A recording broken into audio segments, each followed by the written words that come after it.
ਹੁਣ ਜੋ ਅੱਜ ਆਪਾਂ ਕਰਨਾ ਨਾ ਉਹ ਹੈਗਾ ਸਲਾਈਡਿੰਗ ਸਕੇਲ। ਪਹਿਲੀ ਗੱਲ ਤਾਂ ਸਲਾਈਡਿੰਗ ਸਕੇਲ ਕੀ ਹੁੰਦਾ ਹੈ? ਇਹ ਉਹ ਸਕੇਲ ਹੈ ਜਿਹੜਾ ਯੂਜ਼ ਕੀਤਾ ਜਾਂਦਾ ਹੈ ਟੂ ਐਡਮਿਨਿਸਟਰ ਇਨਸੂਲਿਨ ਇੰਜੈਕਸ਼ਨਸ। ਹੁੰਦਾ ਕੀ ਹੈ, ਸਲਾਈਡਿੰਗ ਸਕੇਲ 'ਤੇ ਆਪਾਂ ਨੂੰ ਕਹਿੰਦੇ ਆ ਕਿ ਬਲੱਡ ਗਲੂਕੋਜ਼ ਚੈੱਕ ਕਰੋ, ਅਤੇ ਪੇਸ਼ੈਂਟ ਦੀ ਬਲੱਡ ਗਲੂਕੋਜ਼ ਦੀਆਂ ਰੀਡਿੰਗਸ ਦੇ ਅਕੋਰਡਿੰਗ ਉਹਨਾਂ ਨੂੰ ਇਨਸੂਲਿਨ ਦੀ ਜਿਹੜੀ ਡੋਜ਼ ਹੈ, ਸਪੈਸੀਫਿਕ ਡੋਜ਼ ਐਡਮਿਨਿਸਟਰ ਕੀਤੀ ਜਾਂਦੀ ਹੈ।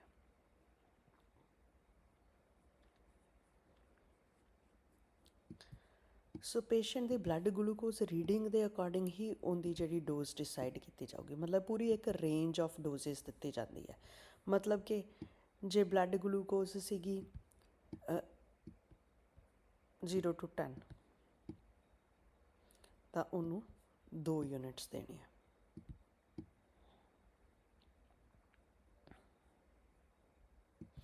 ਇਨਸੂਲਿਨ ਦਾ ਨਾਮ ਦਿੱਤਾ ਹੋਊਗਾ, ਮੇ ਬੀ ਇੱਥੇ ਹੁਣ ਆਪਾਂ ਲਾਈਕ ਜਸਟ ਗੈਸ ਕਰ ਲਓ ਕਿ ਉਹਨਾਂ ਨੇ ਕਿਹਾ ਆਪਾਂ ਇਨਸੂਲਿਨ ਇੰਜੈਕਸ਼ਨ ਹਿਊਮੋਲੌਗ ਸਲਾਈਡਿੰਗ ਸਕੇਲ 'ਤੇ ਦਿੱਤਾ ਹੋਇਆ।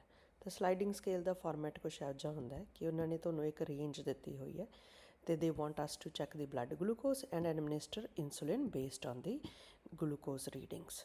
ਸੋ ਜੇ ਹੁਣ 0 to 10 ਹੈ ਤਾਂ 2 ਯੂਨਿਟਸ ਇੰਜੈਕਟ ਕਰਨੀ ਹੈ। ਜੇ 10 to 15 ਹੈ ਤਾਂ 3 ਯੂਨਿਟਸ ਇੰਜੈਕਟ ਕਰਨੀ ਹੈ।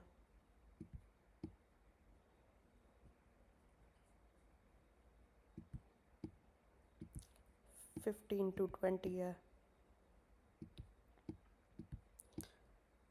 ਤਾਂ 4 ਯੂਨਿਟਸ ਇੰਜੈਕਟ ਕਰਨੀ ਹੈ। ਜੇ 20 ਤੋਂ ਅਬਵ ਹੈ, ਅਬਵ 20, ਕਈ ਵਾਰੀ ਉੱਥੇ ਲਿਖਿਆ ਹੁੰਦਾ ਹੈ ਟੂ ਨੋਟੀਫਾਈ MD, ਜਾਂ ਫਿਰ ਕਈ ਵਾਰੀ ਇਨਸੂਲਿਨ ਦਾ ਵੀ ਲਿਖਿਆ ਹੋਊਗਾ ਐਂਡ ਨਾਲ ਲਿਖਿਆ ਹੋਊਗਾ, ਇੰਸਟਰਕਸ਼ਨ ਦਿੱਤੀ ਹੋਊਗੀ ਕਿ ਟੂ ਨੋਟੀਫਾਈ MD, ਜਿਵੇਂ ਕਿ 5 ਯੂਨਿਟਸ ਐਂਡ ਨੋਟੀਫਾਈ MD। ਸੋ ਇਹ ਸਲਾਈਡਿੰਗ ਸਕੇਲ ਆਰਡਰਸ ਹੈ। ਹੁਣ ਇਹਦਾ ਮਤਲਬ ਕੀ ਹੈ? ਇਹਦਾ ਮਤਲਬ ਹੈ ਕਿ ਹੁਣ ਜਿਹੜਾ ਆਪਾਂ ਨੂੰ MD ਵੱਲੋਂ ਜਿਹੜਾ ਆਰਡਰ ਹੈ ਦੈਟ ਇਜ਼ ਕਿ ਬਈ ਜਦੋਂ ਵੀ ਆਪਾਂ ਕਿਸੇ ਨੂੰ ਇਨਸੂਲਿਨ ਇੰਜੈਕਟ ਕਰਨੀ ਹੈ, ਆਪਾਂ ਇਨਸੂਲਿਨ ਦੀ ਡੋਜ਼ ਉਹਦੀ ਬਲੱਡ ਗਲੂਕੋਜ਼ ਦੀ ਰੀਡਿੰਗ ਦੇ ਅਕੋਰਡਿੰਗ ਦੇਣੀ ਹੈ। ਸੋ ਜੇ ਬਲੱਡ ਗਲੂਕੋਜ਼ ਉਹਨਾਂ ਨੇ ਇੱਕ ਸਪੈਸੀਫਿਕ ਰੇਂਜ, ਇਹ ਇੱਕ ਐਗਜ਼ਾਮਪਲ ਹੈ, ਕੋਈ ਹੋਰ ਇਸੇ ਤਰੀਕੇ ਦਾ ਇੱਕ ਆਰਡਰ ਹੁੰਦਾ but the readings and units will be set by MD। ਹੁਣ ਆਪਾਂ ਜਦੋਂ ਵੀ ਇਸ ਆਰਡਰ ਨੂੰ ਫੋਲੋ ਕਰਕੇ ਜਦੋਂ ਵੀ ਆਪਾਂ ਇਨਸੂਲਿਨ ਇੰਜੈਕਟ ਕਰਨੀ ਹੈ ਕਿਸੇ ਪੇਸ਼ੈਂਟ ਨੂੰ, ਤਾਂ ਫਿਰ ਆਪਾਂ ਉਹਦੀ ਗਲੂਕੋਜ਼ ਬਲੱਡ ਗਲੂਕੋਜ਼ ਚੈੱਕ ਕਰਾਂਗੇ। ਫੋਰ ਐਗਜ਼ਾਮਪਲ ਜੇ ਹੁਣ ਉਹਦੀ ਬਲੱਡ ਗਲੂਕੋਜ਼ ਆ ਗਈ 11, ਠੀਕ ਹੈ, 11 ਮਿਲੀਮੋਲਸ ਆਪਣਾ ਆਨਸਰ ਆਇਆ। ਸੋ ਹੁਣ ਆਪਣੇ ਇਸ ਰੇਂਜ ਦੇ ਅੰਡਰ ਫਾਲ ਹੋਊਗੀ ਜੋ ਆਪਾਂ ਇੰਜੈਕਟ ਕਰਨਾ, ਠੀਕ ਹੈ। ਸੋ ਆਪਾਂ ਉਹਨੂੰ 3 ਯੂਨਿਟਸ ਇੰਜੈਕਟ ਕਰਾਂਗੇ।